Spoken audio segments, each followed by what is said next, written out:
The Mississippi River flows south from Minnesota more than 2,000 miles. It drains 31 states from Montana to New York and discharges over 600,000 cubic feet of water every second into the Gulf of Mexico. But the river is much more than that, and this program will introduce you to some of the rich history and diverse culture of the mighty Mississippi. The Mississippi is separated roughly into two regions. At its headwaters in Minnesota, the river is so narrow that you can walk across it. It is the land of giants such as Paul Bunyan, and also of little fellows such as Snoopy.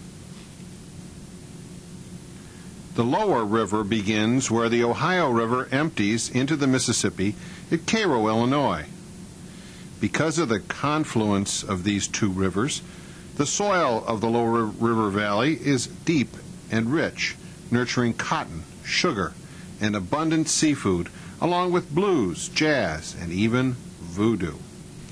The upper Mississippi River Valley once was the home to a unique tribe of woodland Indians who created huge earthen mounds in the shapes of birds and animals. At Effigy Mounds National Monument in Iowa, there are 195 such mounds. It was the quest for fur that attracted French explorers to the banks of the Mississippi. Native Americans exchanged pelts of beaver, fox, and otter for weapons, iron kettles, glass beads, and blankets. Fur trade along the river flourished until the 1840s, but by then most Indian tribes had been forced west because of frontier settlement by American pioneers. It was back in 1803 that the United States bought the entire Mississippi River Valley from France for only $3 million. The Louisiana Purchase cleared the way for America to expand west and marked the beginning of the end of traditional life for Native Americans. The first U.S. military post on the upper river was built in southeast Iowa in 1808 and later named Fort Madison in honor of President James Madison. The majority of Native Americans in the region were friendly, but hostile bands of Sac and Fox Indians besieged Fort Madison, killing soldiers and burning nearby cabins. Faced with this harassment, the Army abandoned the fort in September 1813. The westward advance of white settlers further encroached onto Native American lands. The forced removal of the Sauk and Meskwaki Indians after the Black Hawk War led to the opening of Iowa Territory to white settlement in 1832. Serving briefly in the war was a young militia captain named Abraham Lincoln. The speed and comfort of travel on the river changed over time. During the 1700s, for example, canoes were replaced by flatboats that were later replaced by keelboats. After 1800, manpower was replaced by steam power. For the next 50 years, steamboats dominated travel along the river. In 1827, for example, it took 3 months to travel north by keelboat, but only 10 days to go the same distance by steamboat. The sound of a steamboat whistle brought people of the river towns flocking to the docks. A steamboat pilot from 1857 to 1863, author Samuel Clemens used the pen name Mark Twain to write about life along the Mississippi River. From childhood adventures growing up in Hannibal, Missouri, Clemens recreated a boy's life in the classic book The Adventures of Tom Sawyer, which was first published in 1876. Using regional dialects and deadpan humor, he created a uniquely American novel, The Adventures of Huckleberry Finn, published in 1884, which further explored the dark side of human nature through the portrayal of greed, alcoholism, and racism as seen through the eyes of a 14-year-old boy. 19th century settlers in Minnesota and Wisconsin used the power of the river to cut lumber and to grind wheat. In Illinois and Iowa, the river was stabilized with locks and dams, allowing boats of lead and coal to move south. In 1809, the federal government built Fort Armstrong on Rock Island, in the middle of the river between Iowa and Illinois.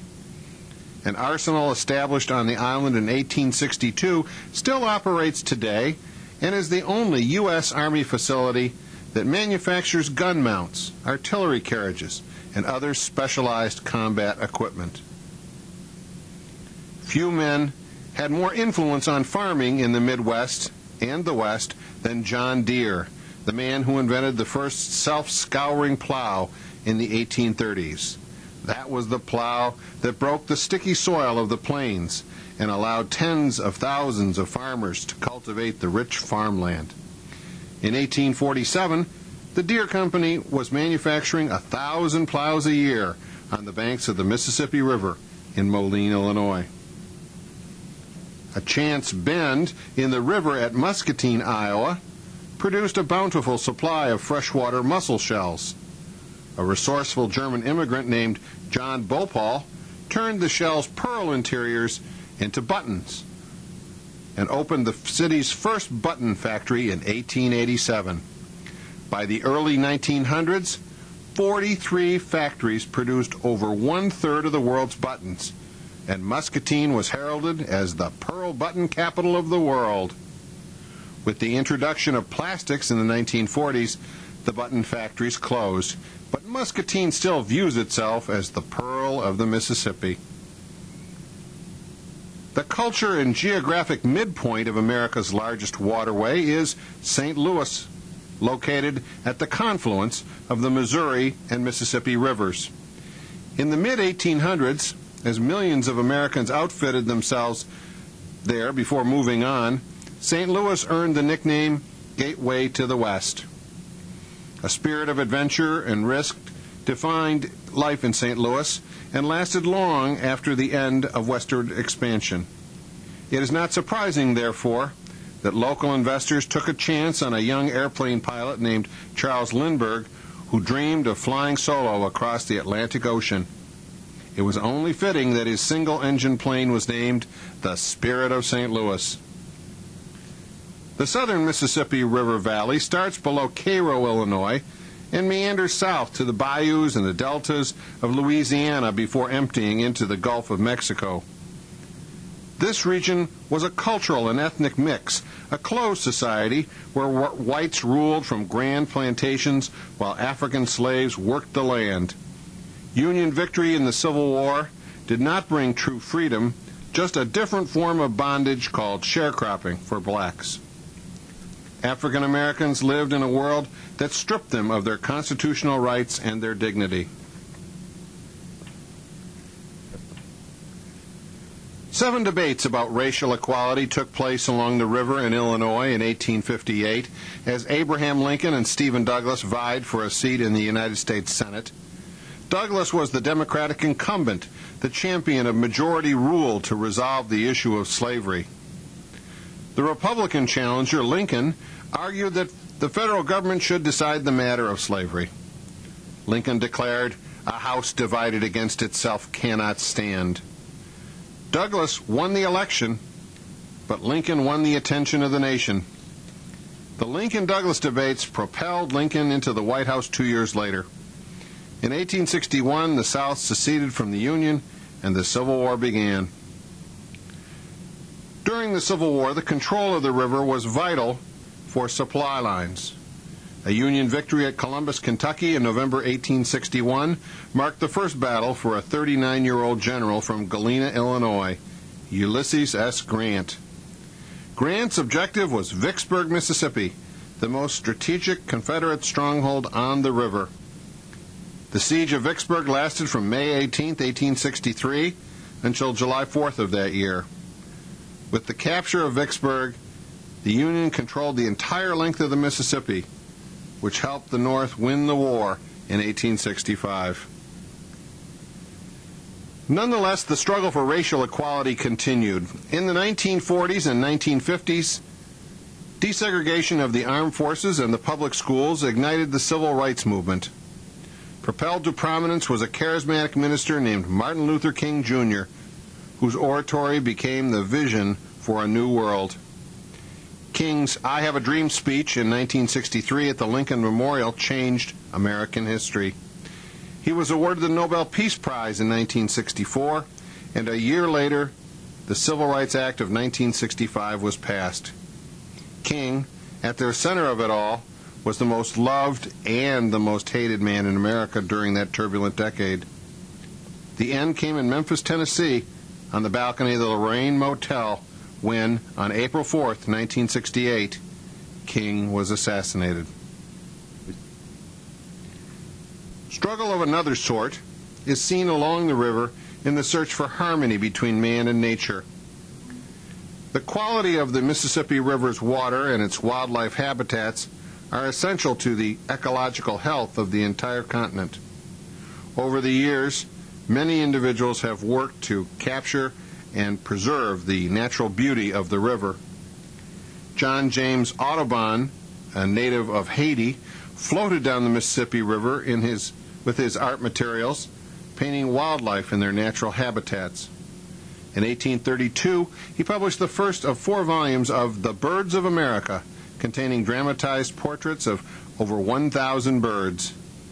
His last field trip was an expedition up the Missouri and Yellowstone rivers in 1843 to record 150 images of small 4-legged mammals. Audubon completed about half of them before his eyesight began to fail. But the project was finished by his son, John Woodhouse Audubon.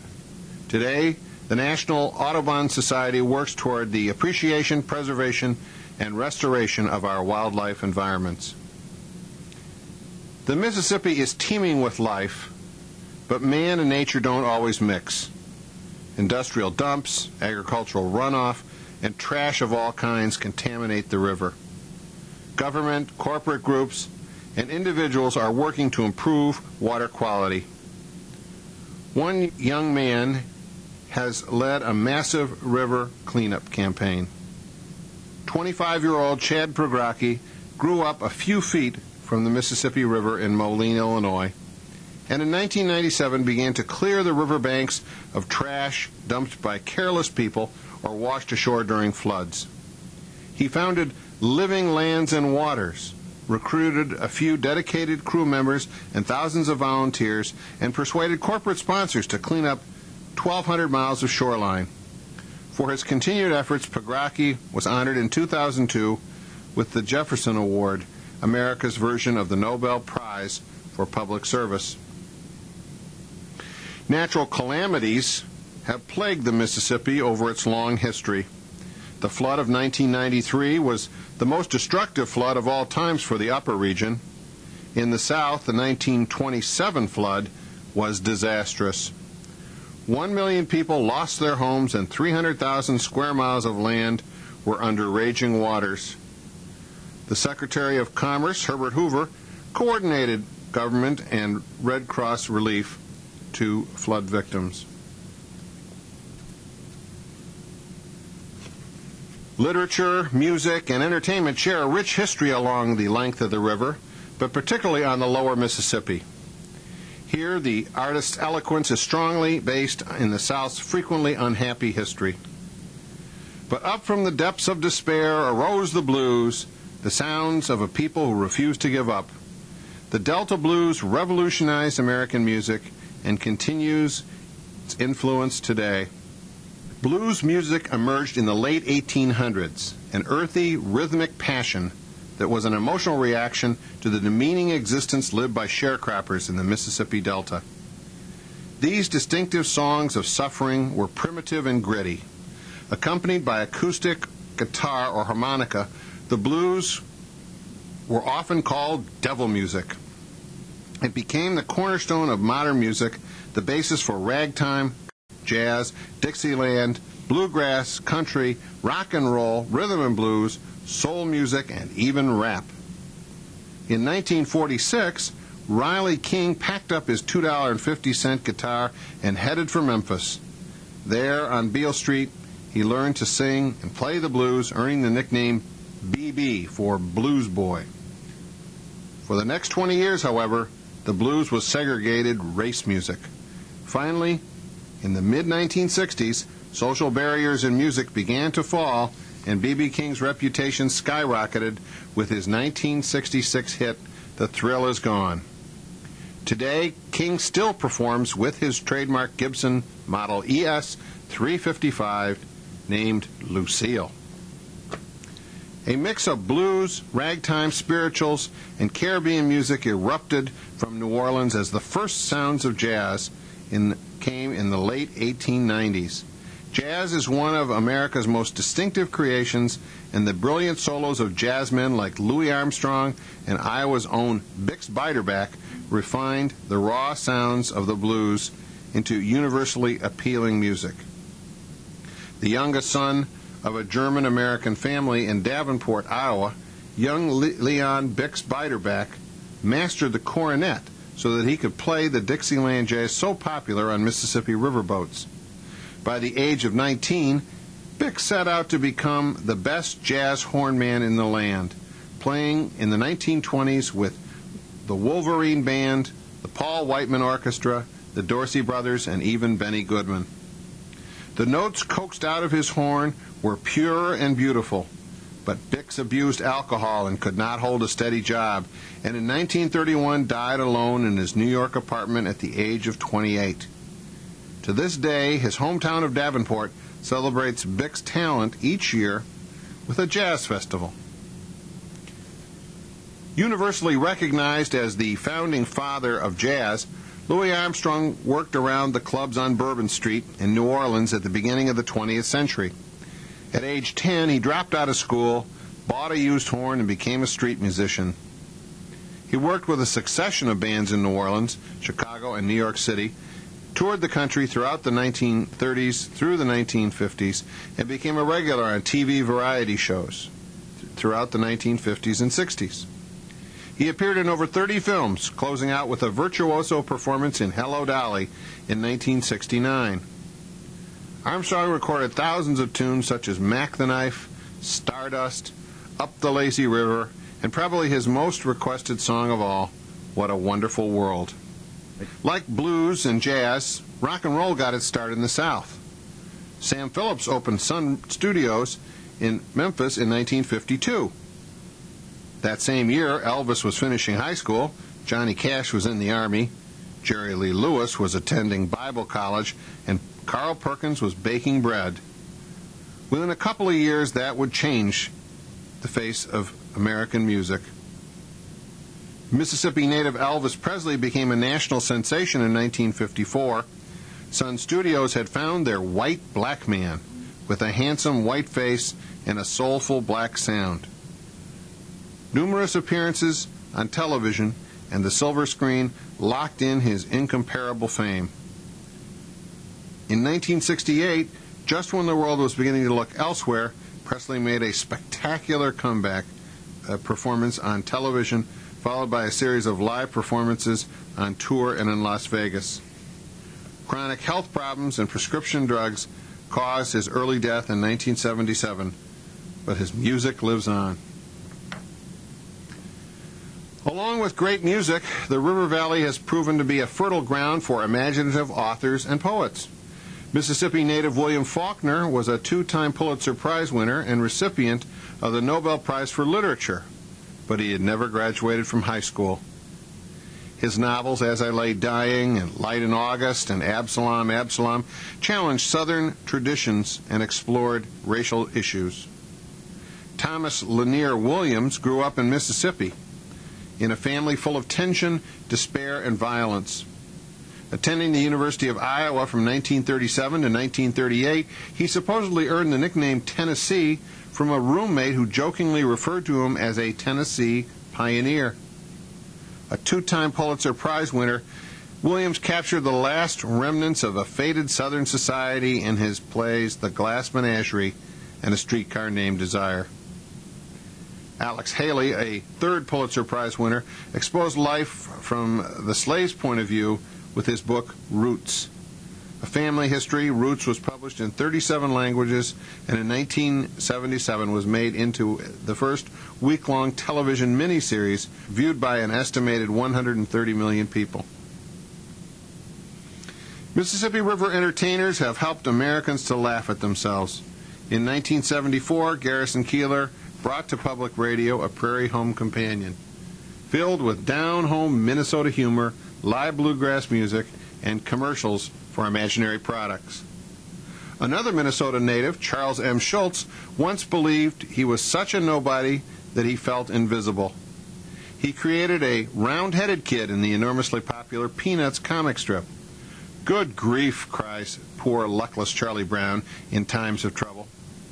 Greenville, Mississippi native Jim Henson's alter ego was his puppet, Kermit the Frog, who gently chided Americans on many issues through The Muppet Show, reminding us that it isn't easy being green. These are only a few of the many well-known names of people who grew up along the Mississippi. With sarcasm, wry comedy, sharp irony, or heartwarming silliness, Mississippi-bred entertainers have influenced the way people see themselves, each other, and the world. The Mississippi is also a spiritual place, the source of legends, sunken treasure, voodoo, sacrifice, and phantom visions. Stories that you can take on a wild ride down the river.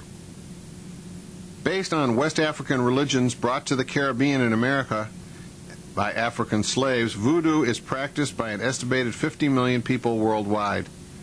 The voodoo religion in America focused in New Orleans and is based on spiritual and herbal healing with infusion of Catholicism and Native American rituals. Voodoo is not black magic. It works to harness the spiritual and mental powers available but untapped in every person. Exotic among American cities, New Orleans retains its French and Spanish origins in the French Quarter, a city also flavored with African and Caribbean culture. Every January through mid to late February, New Orleans pops with the exuberance of Carnival and Mardi Gras, French for Fat Tuesday.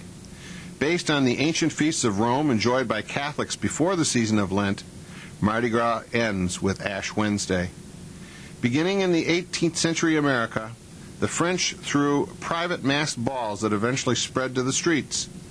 In 1872, Mardi Gras officials honored the visiting Russian Grand Duke by adopting the Romanov family crest colors of purple for justice, green for faith, and gold for power. Now, at the end of our journey, we hope that you've all enjoyed this sampling of the history, arts, and culture of America's longest waterway. It was a voyage of 2,000 miles and 10,000 years. Old Man River, he just keeps rolling along.